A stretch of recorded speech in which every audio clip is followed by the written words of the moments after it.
হিমাচল প্রদেশের এক বাঙালি স্কুলে টিনা পড়াশোনা করে, কিন্তু সেই স্কুলের শিক্ষিকা পারমিতা খুবই বদমাইশ প্রকৃতির মহিলা ছিল। সে কথায় কথায় ছাত্রছাত্রীদের উপর খুবই রেগে যায়, এমনকি তাদেরকে ভয়ানকভাবে শাস্তি দেয়। তার সাজার ধরন এমনই ছিল যে ছেলে মেয়েরা তাকে দেখে সবসময় ভয়ে ভয়েই থাকত। শীতকালে যেহেতু হিমাচল প্রদেশের চারিদিকে বরফ পড়ে, তাই স্কুলের চারপাশ একেবারে বরফে ঢেকে যায়। কিন্তু একদিন টিনা এবং তার বন্ধু বান্ধবীরা যখন ক্লাসে বসে গল্প করে, তখনই পারমিতা ম্যাডাম ক্লাসে যায়। Good morning madam, happy winter. সকাল সকাল এত বরফ পড়ছে, চারপাশে বরফ জমে আছে, এতে আবার হ্যাপির কি আছে শুনি? শীতকাল আবার নাকি হ্যাপি? ঠান্ডায় কেঁপে মরে যাচ্ছি, আবার বেশি নাটক। তোমরা চুপচাপ বসো, আর বোর্ডে আমি যে কটা কোয়েশ্চেন লিখে দিচ্ছি সব কটা কোয়েশ্চেনের উত্তর আমাকে লিখে দেখাবে। এই বলে পারমিতা ম্যাডাম ব্ল্যাকবোর্ডে ভূগোলের বিভিন্ন রকম প্রশ্ন লিখতে শুরু করে। হিমবাহ কাকে বলে, তার কাজ কি, হিমবাহ কয় প্রকারের হয়, এরকম নানান রকমের প্রশ্ন। তার প্রশ্ন লেখা হয়ে গেলে ছাত্রছাত্রীরা নিজেদের মতো করে লিখতে শুরু করে দেয়, কিন্তু দুঃখের বিষয় তারা একটা প্রশ্নের উত্তরও পারে না। এই দীপক, তুই কি উত্তরগুলো লিখতে পারছিস? আমি তো একটাও প্রশ্ন বুঝতে পারছি না। এসব হিমবাহ কাকে বলে, হিমবাহের কাজ কি, কয় প্রকার? ম্যাডাম তো আমাদের এই চ্যাপ্টারটা এখনো পড়ায়নি। কি করে উত্তর লিখি বলতো? হ্যাঁ তাই তো, আমি উত্তর করতে পারছি না, কি করি বলতো? আমি অনেক বন্ধুকে জিজ্ঞাসা করলাম, ওরাও লিখতে পারছে না। আমার তো খুব ভয় লাগছে রে। এবার আমরা যদি উত্তর করতে না পারি তাহলে ম্যাডাম তো আমাদের আবার শাস্তি দেবে। তোরা চুপ কর। ম্যাডাম কিন্তু রাগি রাগি চোখে আমাদের দিকে তাকিয়ে আছে। আমরা যে উত্তর নিয়ে আলোচনা করছি ম্যাডাম মনে হয় বুঝতে পারছে। তোরা কথা বলিস না, না হলে কিন্তু বিপদ হয়ে যাবে। এভাবে ছাত্রছাত্রীরা যখন উত্তর নিয়ে আলোচনা করতে শুরু করে, তখনই পারমিতা ম্যাডাম ভীষণই রেগে যায়, কারণ সে ক্লাসের মধ্যে পিন ড্রপ নীরবতা পছন্দ করে। সব স্টুডেন্টরা মিলে যখন গুনগুন শব্দে আলোচনা করে, তখন তোমাদের এত বড় সাহস যে আমি ক্লাসে বসে থাকা সত্ত্বেও তোমরা চিটিং করার চেষ্টা করছো? কিছুদিন পর ক্লাস 10-এর পরীক্ষা, আর তোমাদের মাথায় গোবর পোড়া নাকি যে তোমরা উত্তর করতে পারছো না? একে অপরকে জিজ্ঞাসা করতে হচ্ছে। সবাই বেঞ্চের উপর উঠে দাঁড়াও। ম্যাডাম, আপনি তো এখনো আমাদের হিমবাহের চ্যাপ্টার পড়াননি, তাই আমরা কেউ উত্তর করতে পারছি না।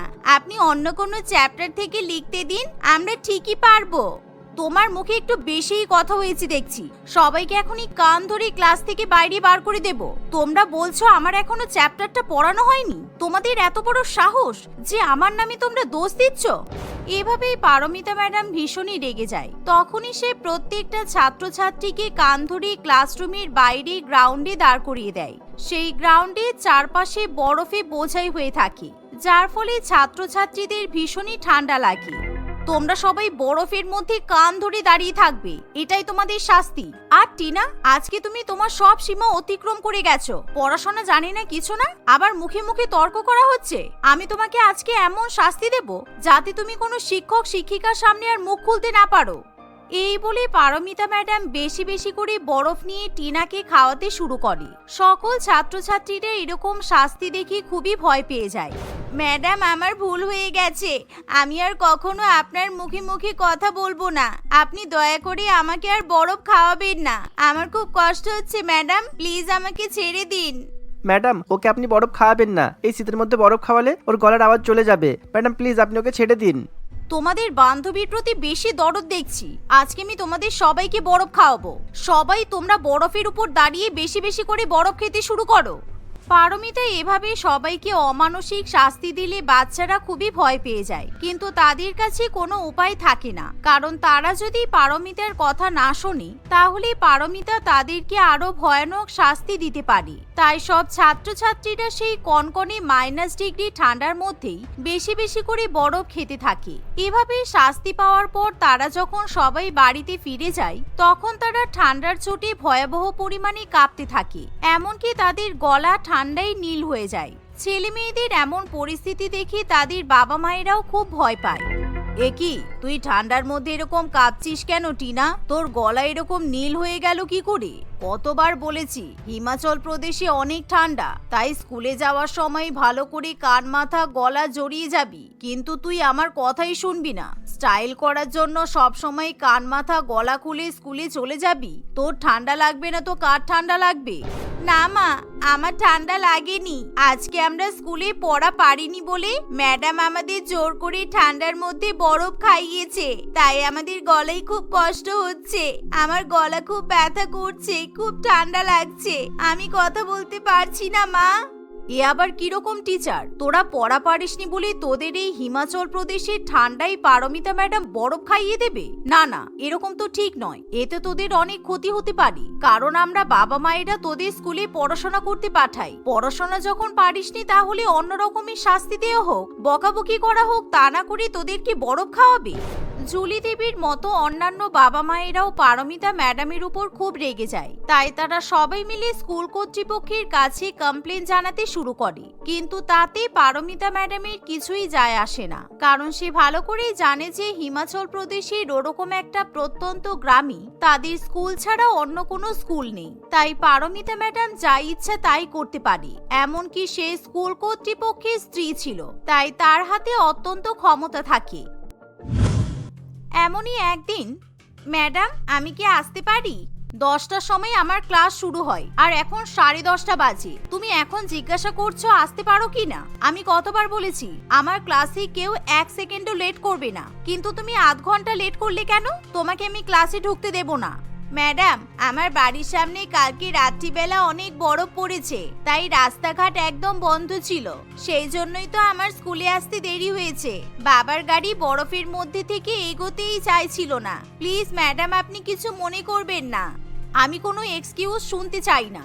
আমার বাড়ির সামনেও বরফ পড়ে থাকে, সেই কারণে আমি সকালে 3 ঘন্টা আগে বেরিয়ে পড়ি। তাই আমার যখন লেট হয়নি, তোমাদেরও লেট করার কোনো অধিকার নেই। এভাবে পারমিতা ম্যাডাম টিনার উপর ভীষণই রাগ দেখাতে শুরু করে। এমনকি সে তখনই টিনার হাতে স্কেলের বাড়ি মারে আর তাকে গ্রাউন্ডে নিয়ে গিয়ে কাঁচা কাঁচা বরফ খাওয়াতে শুরু করে। তোমার বাড়ির সামনে বরফ পড়ে যখন রাস্তা আটকে গেছে, তেমন আজকে আমি তোমাকে বেশি বেশি করে বরফ খাইয়ে তোমার গলার আওয়াজ আটকে দেব। তুমি খুব ফালতু স্টুডেন্ট। টিনা বারে বারে ক্ষমা চাইলেও ম্যাডাম তাকে কিছুতেই ছাড়তে চায় না।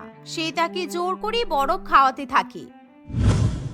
এরই মধ্যে ক্লাস 10-এর টেস্ট পরীক্ষা চলে আসে। পরীক্ষার সময় ঠান্ডার পরিমাণও যেন বাড়তে থাকে। চারিদিকে বরফ পড়ে একেবারে সাদা হয়ে থাকে। মা, কালকে আমার ভূগোল পরীক্ষা, তাই আমি কিন্তু 3 ঘন্টা আগে বাড়ি থেকে বেরিয়ে যাব, না হলে আমি স্কুলে পৌঁছাতে পারবো না। তারপর আবার ম্যাডাম আমাকে বরফ খাইয়ে শাস্তি দেবে। আমার স্কুলে গিয়ে বরফ খেতে খুব কষ্ট হয়। কালকে কিন্তু তুমি আমার সাথে যাওয়ার জন্য তাড়াতাড়ি রেডি হয়ে নেবে। পরের দিন সকালবেলা ঘুম থেকে উঠে সমস্ত ছাত্রছাত্রীরা তাড়াতাড়ি বাড়ি থেকে বেরিয়ে পড়ে। তারা 9টার মধ্যে স্কুলে পৌঁছে যায়। কিন্তু পারমিতা ম্যাডাম যখন বাড়ি থেকে বেরোতে যাবে তখন, এ কি, আমার বাড়ির দরজা খুলছে না কেন? কালকে রাত্রিবেলা ভয়াবহ বরফ পড়েছে, আমার বাড়ির দরজা কি বরফে জ্যাম হয়ে গেল নাকি? এবার কি হবে? আমি যদি সময় মতো স্কুলে পৌঁছাতে না পারি, তাহলে ভূগোল পরীক্ষায় কে গার্ড দেবে? ওই বদমাইশ বাচ্চাগুলো মনে হচ্ছে আজকে মন খুলে চিটিং করবে। পারমিতা ম্যাডাম কিছুতেই বাড়ির দরজা খুলতে পারে না। এভাবে প্রায় 1 ঘন্টা কেটে যাওয়ার পর সে কোনো মতে বাড়ির দরজা খুলে বাইরে বেরিয়ে আসে। সে যখন গাড়ি চালিয়ে স্কুলে যাবে তখন সে দেখে যে রাস্তার মাঝখানে বরফে চাই পড়ে রাস্তা পুরো বন্ধ হয়ে আছে। সেই এলাকাতে হাই অ্যালার্ট জারি করা থাকে, তাই কোনো গাড়িও সেখান থেকে চলাচল করতে পারে না। যার ফলে পারমিতা ম্যাডাম খুব ভয় পেয়ে যায়, কারণ সে সবসময় ছাত্রছাত্রীদের খোঁজ ধরতে এতটাই ব্যস্ত থাকে যে সে কোনো খবর পর্যন্ত রাখার চেষ্টা করে না। চারিপাশে একটা গাড়ি নেই, এখানে তো হাই অ্যালার্ট জারি করা হয়েছে। এবার কি হবে? চারপাশ এমন বরফে ঢাকা আছে, আমি এগোতেও পারবো না, আবার পিছোতেও পারবো না। কি করবে এবার? হে ঈশ্বর, আমাকে রক্ষা করো। সারাদিন চেষ্টা করেও পারমিতা ম্যাডাম সেই এলাকা থেকে বেরোতে পারে না। আর সে যেহেতু প্রত্যেকদিন স্কুল থেকে বাড়িতে ফিরেই খাবার খায়, তাই আজকেও সে কোনো খাবার নিয়ে আসে না। এরকম বরফের মধ্যে আটকে থাকা অবস্থায় সারাদিন তার খুবই খিদে পায়। তার ফোনে নেটওয়ার্ক পর্যন্ত আসতে চায় না। খিদের চোটে সে এবার বরফ খেতে শুরু করে দেয়। উফ, আমার গলা অসহ্য যন্ত্রণা করছে। আমি এখন বুঝতে পারছি ছাত্রছাত্রীদের বরফ খাইয়ে আমি মোটেই ঠিক করি না, কারণ আজকে যখন আমাকে বরফ খেতে হচ্ছে তখন আমার প্রাণটা একেবারে বেরিয়ে যাচ্ছে। তার উপর স্নোফলও শুরু হয়েছে। এখান থেকে আমি কি করে বেরোবো কিছুই বুঝতে পারছি না। অন্যদিকে ছাত্রছাত্রীরা ভালোভাবে পরীক্ষা দিয়ে বাড়িতে ফিরে যায়, কিন্তু পারমিতা ম্যাডাম রাত্রিবেলা বরফের মধ্যে রক্তশূন্য অবস্থায় পড়ে থাকে। অতিরিক্ত পরিমাণ ঠান্ডা লাগায় এবং বরফ খাওয়ার ফলে তার শরীর খারাপ করে। পরের দিন সকালবেলা পুলিশ তাকে উদ্ধার করে নার্সিংহোমে নিয়ে যায়। এরকম খবর যখন চারিদিকে ছড়িয়ে পড়ে তখন সমস্ত স্টুডেন্টরা মনে মনে আনন্দ পেলেও তাদের পারমিতা ম্যাডামের জন্য খুবই কষ্ট হয়। তাই সমস্ত ছাত্রছাত্রীরা এবং তাদের বাবা মায়েরা হাসপাতালে পৌঁছায়। আমার ছাত্রছাত্রীরা, তোমরা আমাকে ক্ষমা করে দাও, কারণ আমি রেগে গিয়ে তোমাদেরকে শাস্তি হিসেবে বরফ খাইয়ে খুব ভুল করেছি। সেই কারণেই ঈশ্বর আজকে আমাকে এরকম শাস্তি দিচ্ছে। খিদের জ্বালায় বরফ খেয়ে আমি বুঝতে পেরেছি যে বরফ খেতে কতটা কষ্ট হয়। আমি আর কখনো তোমাদের সাথে এরকম ব্যবহার করব না। পারমিতা ম্যাডাম এই কথা বললে সবাই খুবই খুশি হয়। কিছুদিনের মধ্যে পারমিতা ম্যাডাম আবার সুস্থ হয়ে ওঠে, কিন্তু সে যখন এবার স্কুল জয়েন করে তখন সে আর কখনো কোনো ছাত্রছাত্রীকে অমানবিক শাস্তি দেয় না। সে ছাত্রছাত্রীদের সাথে খুব ভালো ব্যবহার করে। কমলা তার 3 ছেলে বিপ্লব, সৌরভ এবং নিখিলের সঙ্গে বাস করত। 3 ভাই মিলে একসঙ্গে একটা বিশাল বড় ব্যবসা সামলাতো। 3 ছেলে বিবাহ উপযোগী হয়ে যাওয়ায় কমলা তার ছেলেদের এক এক করে বিয়ে দেওয়ার চিন্তা ভাবনা করে।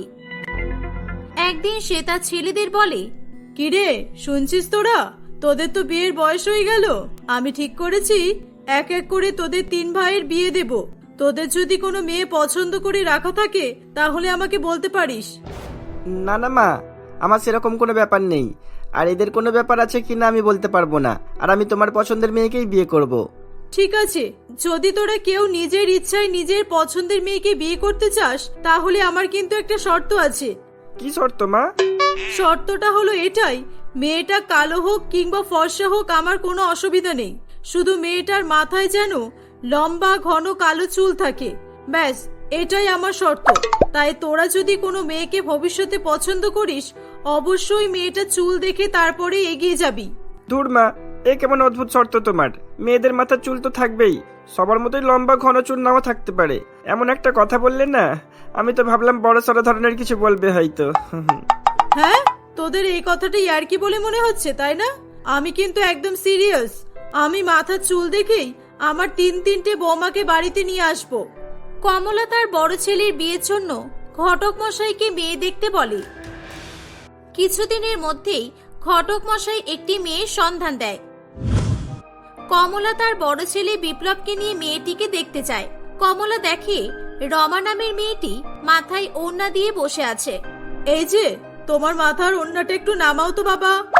এই কি রে বাবা, মাথার ওড়না নামাতে বলছি কেন? ও বুঝেছি, নিশ্চয়ই আমার মাথায় চুল আছে কিনা দেখবে তাই। যাক, ভাগ্যিস লম্বা ঘন চুলের উইগটা পরেছিলাম, না হলে আজকে তো এটা আমাকে রিজেক্ট করে দিত। হ্যাঁ কাকিমা, নামাচ্ছি। রমা তার মাথার ওড়না নামিয়ে দেয়। আসলে রমা টাক মাথা ছিল, তার মাথায় কোনো চুল ছিল না, তাই সে নকল উইগ পরে থাকতো। রমার মাথা লম্বা কালো ঘন নকল চুল দেখে কমলা দেবীর খুবই পছন্দ হয়। সে মনে মনে ভাবে, ওরে বাবা, এই মেয়ের মাথার চুল তো অনেক সুন্দর, আর কোনো কথা হবে না, এই মেয়েকেই আমি আমার বড় ছেলের সঙ্গে বিয়ে দেব। কিছুদিনের মধ্যেই কমলা তার বড় ছেলে বিপ্লবের সঙ্গে রমার বিয়ে দিয়ে দেয়। রমা বিয়ের পর সবসময় উইগ পরেই থাকতো, তার নকল চুলের ব্যাপারে যাতে কেউ জানতে না পারে সেই জন্য। এবার আসে মেজো ছেলের পালা। ঘটক মশাই কিছুদিনের মধ্যেই নূপুর নামে একটি মেয়ের সন্ধান দেয়। কমলা তার বড় ছেলে, বৌমা এবং মেজো ছেলেকে নিয়ে নূপুরকে দেখতে যাবে বলে ঠিক করে। বড় বৌমা, তোমাকে নিয়ে যাচ্ছি একটাই দরকারে। কি বলো তো দেখি? কি দরকার মা? আমি আপনার কথা বুঝলাম না। তোমাকে ভালো করে লক্ষ্য করতে হবে যে মেয়েটার মাথায় তোমার মতো ঘন লম্বা চুল আছে কিনা, কারণ এখনকার মেয়েরা মাথার চুল দেখাতে বললে খুব রেগে যায়। হ্যাঁ, তুমি রাগ করোনি সেটা আলাদা ব্যাপার, তুমি খুব চালাকি করে দেখে নেবে একবার যে মেয়েটার মাথায় ভালো চুল আছে কিনা, তাহলেই হবে। মা, আপনি শুধু চুলের পেছনে পাগল কেন বলুন তো? আমার না খুব জানতে ইচ্ছে করে। তার কারণ হলো আমার মাথার চুল যেমন লম্বা ঘন কালো, সবাই আমার চুলের প্রশংসা করত। সেজন্য আমিও চাই আমার বাড়ির 5 বৌমার মাথায় যেন ভালো চুল হয়, তাতে করে আমাদের জেনারেশনে কোনো মেয়ের টাক মাথা হবে না। হে উপরওয়ালা, তুমি রক্ষা করো আমাকে। আমার শাশুড়ি মা যাতে কোনোভাবে না জানে যে আমি ওনার বড় বৌমার টাক মাথা। আমার শাশুড়ি মা জানতে পারলে আমাকে তো এই বাড়ি থেকেই বের করে দেবে। না, আমি কোনোদিনও জানতে দেব না। কিছুদিনের মধ্যেই কমলা তার মেজ ছেলের সঙ্গে নূপুরের বিয়ে দিয়ে দেয়। আর তার সবচেয়ে ছোট ছেলে নিখিল তার নিজের পছন্দের একটি মেয়েকে বিয়ে করে বাড়িতে নিয়ে আসে। নিখিলের বউয়ের নাম ছিল মধু। নূপুর ও মধু দুজনের মাথায়ও লম্বা ঘন চুল ছিল, কিন্তু দুর্ভাগ্যের বিষয় হলো নূপুর ও মধু এরা দুজনেই রমার মতোই টাক মাথা ছিল। আর তারা নিজেদের টাক মাথা সকলের থেকে লুকানোর জন্য সুন্দর স্টাইলিশ উইগ পরে থাকতো। যাক, আমার মনের আশা পূরণ হলো।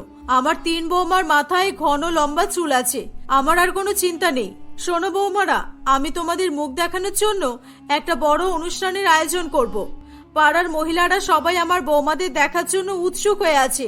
সেদিন কিন্তু তোমরা সবাই চুল খুলে রাখবে, আর মাথায় কাপড় ওড়না দেওয়ার কোনো দরকার নেই। আমি চাই সবাই আমার বৌমাদের চুল দেখে প্রশংসা করুক। যখনই কমলা চুল নিয়ে কোনো কথা বলতো, তার 3 বৌমাই খুবই চিন্তায় পড়ে যেত। এ কেমন শাশুড়ি মা কপালে জুটলো রে বাবা, যেটা আমার কাছে নেই সেটা নিয়েই শুধু ঢং করতে থাকে। সব সময় চুল আর চুল, নিজের সুন্দর চুল আছে বলে কি একেবারে ঢং ওনার। 3 বৌমার মুখ দেখানোর অনুষ্ঠানে পাড়ার সকল মহিলারা কমলার বৌমাগুলোর খুব প্রশংসা করতে থাকে। একদিন কমলা তার 3 বৌমাকে ডেকে বলে, তোমরা শুনছো আমার কথা? আমাদের পাশের বাড়ির বুলটির মেয়ে একটা নতুন পার্লার খুলেছে। ও আজকে আমাকে ধরে বলল যে ওর পার্লারে হেয়ার কেয়ারের উপর অফার চলছে। Hair smoothening, hair spa, hair colour, highlight, hair cut, keratin, all total হেয়ারের উপর অফার দিচ্ছে। তাই আমি ভাবলাম যে তোমাদের 3 জনের হেয়ার স্টাইল পাল্টে নতুন কোনো স্টাইল করে দেব। না মা, আমি এসব কিছু করতে পারবো না, কারণ আমার চুলে কেমিক্যাল শুট করে না। আমি একবার পার্লার থেকে কেরাটিন ট্রিটমেন্ট করিয়েছিলাম, আর আমার অনেক হেয়ার ফল শুরু হয়েছিল। বাবারে বাবা, ওই ভুল আমি আর করতে পারবো না। আমিও আমার হেয়ার স্টাইল চেঞ্জ করতে পারবো না মা, কারণ হেয়ার ট্রিটমেন্ট করলে মাথায় তো 3-4 মাস তেল দিতে পারবো না। আর আমি সব সময় আমার চুলে তেল দিয়েই রাখি, তেল না দিলে আমার মাথা যন্ত্রণা করে। ওরে বাবা, সে কি গো ছোট বৌমা, তোমার কোনো প্রবলেম নেই তো? হ্যাঁ, অনেক বড় প্রবলেম আছে তো। আসলে আমি একদম চুল ছেড়ে রাখতে পারি না জানেন। আমার প্রচন্ড গরম লাগে আর মাথায় প্রচুর ঘাম হয়। যে কোনো হেয়ার ট্রিটমেন্ট করালে চুল 3 দিন অন্তত খুলে রাখতে হয়। ঘাম লেগে চুল তো নষ্ট হয়ে যাবে, আমি করতে পারবো না তাই কিছু।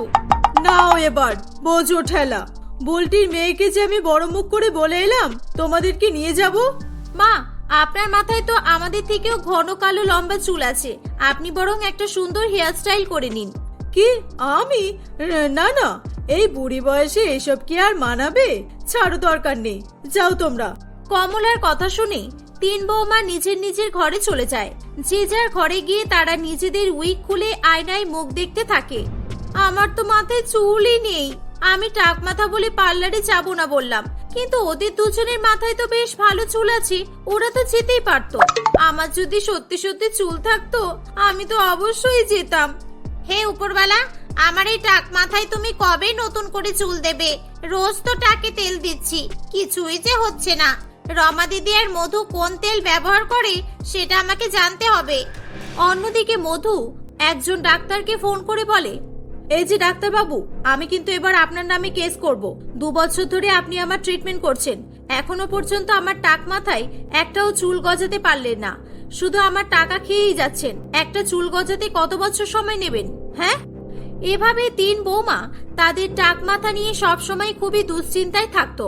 আর তার চেয়ে বেশি তারা আতঙ্কে থাকতো এটা নিয়ে যে তাদের টাক মাথার ব্যাপারে যেন কেউ জানতে না পারে। এরকম ভাবে সময় কাটতে থাকে। একদিন কমলা তার বৌমাদের বলে, বৌমারা, তোমরা তো দেখছি চুলের একটুও যত্ন করো না। চুলে তো কোনোদিনও তেল দিতেই দেখলাম না তোমাদের। আজকে সকালবেলা বুলটিদের বাড়িতে গিয়েছিলাম, দেখলাম বুলটি ওর বৌমার মাথায় তেল লাগিয়ে দিচ্ছে। আমার তো খুব ভালো লাগলো ব্যাপারটা, তাই আমারও ইচ্ছে হয়েছে আমি আমার 3 বৌমার মাথায় তেল লাগিয়ে দেব। এটা শুনেই 3 বৌমা খুব ভয় পেয়ে যায়। তারা কি করে তাদের শাশুড়ি মায়ের হাত থেকে রক্ষা পাবে সেই চিন্তা করতে থাকে। মা, এই সময় আপনি মাথায় তেল দেবেন? আমি তো রান্না করছি, এখন আমি মাথায় তেল দিতে পারবো না। আপনি অন্যদিন তেল দিয়ে দেবেন। আমি এখন চাই রান্নাটা সেরে নিই। এই বলে রমা আগে ভাগে সেখান থেকে পালিয়ে যায়। বাবারে বাবা, বাঁচলাম, না হলে আজকে তো হয়তো এই বাড়িতে আমার শেষ দিন ছিল। আমার শাশুড়ি মা সবসময় দেখছি আমাদের চুলের পেছনেই পড়ে থাকে। নিজে যদি টাক মাথা হতো তাহলে বুঝতে পারতো কেমন লাগে। বড় বৌমা তো চলে গেল, ঠিক আছে, তোমরা দুজন এসো, এক এক করে আমি তোমাদের মাথায় তেল লাগিয়ে দিই। মেজো বৌমা, তুমি যে সেদিন বললে তুমি সবসময় মাথায় তেল দিয়ে থাকো, তা কোথায়? আমি তো তোমার মাথায় তেল দেখতে পাচ্ছি না। না মা, আমি তো তেল দিই, কিন্তু আমার মাথায় না প্রচুর পরিমাণে ড্যান্ড্রাফ হয়েছে।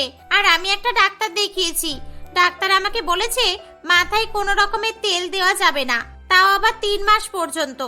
এই জন্য আমি মাথায় তেল দেওয়া বন্ধ রেখেছি। ছোট, তোর মাথায় তো তেল নেই, তুই তেল লাগিয়ে নে। হ্যাঁ, না, আমি কিছুতেই তেল লাগাতে পারবো না। কারণ হলো, কি কারণ বলবো? হে উপরওয়ালা, আইডিয়া দাও। কি কারণ বলো? চুপ হয়ে গেলে কেন? না মা, আমার বলতে খুব লজ্জা করছে। আসলে তেল দিলে আমার মাথায় কি হয়? হ্যাঁ, আমার মাথায় তেল দিলে প্রচুর উকুন হয়। আমার মাথায় উকুন বাসা বাঁধে আর সব সময় আমার মাথা চুলকায়। সেজন্য আমি মাথায় তেল দিতে পারবো না, আপনি আমাকে ক্ষমা করুন। এই বলে নূপুর এবং মধু আর এক মুহূর্ত দাঁড়িয়ে না থেকে তাড়াতাড়ি করে সেখান থেকে চলে যায়। কমলা দেবীর মনে মনে খুবই সন্দেহ হয়, কি ব্যাপারটা কি? যখনই এদের চুলের ব্যাপারে কিছু বলি তখনই যেন এরা আমাকে এড়িয়ে চলে। এরা তো কিছু একটা লুকানোর চেষ্টা করছে, আমাকে ব্যাপারটা জানতে হবে। কমলা মনে মনে একটা ফোন দিয়ে এঁটে ফেলে। পরের দিন বাইরে থেকে এসে কমলা হাউ হাউ করে কাঁদতে থাকে। তার 3 বৌমা ভয় পেয়ে তাকে তার কান্নার কারণ জিজ্ঞাসা করতে থাকে। কমলা কাঁদতে কাঁদতে বলে, বৌমারা, তোমরাই আমাকে এই সমস্যা থেকে উদ্ধার করতে পারবে। আজকে আমার একটা সাধু বাবার সঙ্গে দেখা হয়েছে। সাধু বাবা বলেছে আমাদের ঘর সংসারের উপর কারো নজর লেগেছে আর আমাদের সঙ্গে একটা বড়সড় ধরনের বিপদ হতে চলেছে। আর সেই বিপদ থেকে রক্ষা পাওয়ার জন্য একটা মাত্রই উপায় আছে, যেটা তোমরাই করতে পারবে। আমরা কি করতে পারবো মা, বলুন? আমাদের পক্ষে যদি সেটা করা সম্ভব হয় আমরা নিশ্চয়ই করব, কারণ আমরাও তো সংসারের সদস্য। আমাদের সংসারে কোনো বিপদ হোক এটা তো আমরা মেনে নিতে পারবো না। আমি জানি, কিন্তু এটা শুনলে তোমরা যে কিছুতেই রাজি হবে না। সাধু বাবা বলেছে আমাদের বাড়ির সবকটা মেয়েকে টাক হতে হবে, আমাদের সবার চুল কেটে দিতে হবে, তবেই আমাদের ঘর সংসার থেকে বিপদ কেটে যাবে। এটা শুনে 3 বৌমা খুবই খুশি হয়। তারা এক এক করে তাদের মাথার উইগ খুলে ফেলে। কমলা তার 3 টাক মাথা বউকে দেখে যেমন অবাক হয়, ঠিক তেমনি 3 বউ একে অপরকে অবাক দৃষ্টিতে দেখতে থাকে। এ কি, তোমরা 3 জনেই টাক মাথা? আমি ঠিক বুঝেছিলাম নিশ্চয়ই কোনো গন্ডগোল আছে। তাহলে শেষ পর্যন্ত টাক মাথা শাশুড়ি মায়ের কপালে 3টে টাক মাথা বৌমাই জুটলো। আমি হাজার চেষ্টা করেও ঘন কালো লম্বা চুলওয়ালা বৌমা পেলাম না। কমলার কথা শুনে 3 বৌমা খুবই অবাক হয়। কি বললেন আপনি? টাক মাথা শাশুড়ি? তার মানে আপনিও কি আমাদের মতো টাক মাথা? কমলা খুবই দুঃখের সঙ্গে তার মাথার নকল চুলটাও খুলে ফেলে। আসলে কমলাও টাক মাথা ছিল। কমলাকে দেখে তার 3 বৌমা আকাশ থেকে পড়ে। হ্যাঁ, আমিও তোমাদের মতোই টাক মাথা। সেই জন্যই তো আমি চেয়েছিলাম যে আমার 3 বৌমার মাথায় ভালো চুল থাকবে, কিন্তু সেটা আর হলো কোথায়? হে উপরওয়ালা, তুমি আমার সঙ্গে এটা কি করলে? আমি তো টাক মাথা শাশুড়ি ছিলামই, এখন তো দেখছি আমার পুরো পরিবারই টাক মাথা। তাহলে কি আমার নাতি নাতনিগুলো টাক মাথা হবে?